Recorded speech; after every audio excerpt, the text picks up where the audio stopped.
Kami wartakan, terkait Polrestabes Makassar, gelar konferensi pers, berhasil mengungkap kasus kriminalitas dan mengamankan 18 tersangka, 3 diantaranya berstatus di bawah umur selama bulan September 2022. Sebanyak 18 tersangka ini diamankan polisi dari berbagai tindak kejahatan di berbagai lokasi, terang Kabid Humas Polda Sulsel Kombes Pol Komang Suartana, 18 September 2022. Kombes Pol Komang Suartana juga mengatakan, ada 6 kasus menonjol yang berhasil diungkap anggota Polrestabes Makassar. Adapun perihal penangkapan 14 orang pemuda, 5 diantaranya kedapatan membawa senjata tajam, berbagai jenis oleh tim Resmo Polda Sulsel. Menjadi viral di media sosial adanya video 2 orang anak itu, mengaku anggota Batalion 120.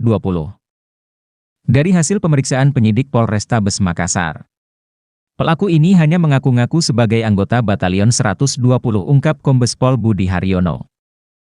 Demikian kami wartakan, Rudi Gemulia, dari Makassar, melaporkan.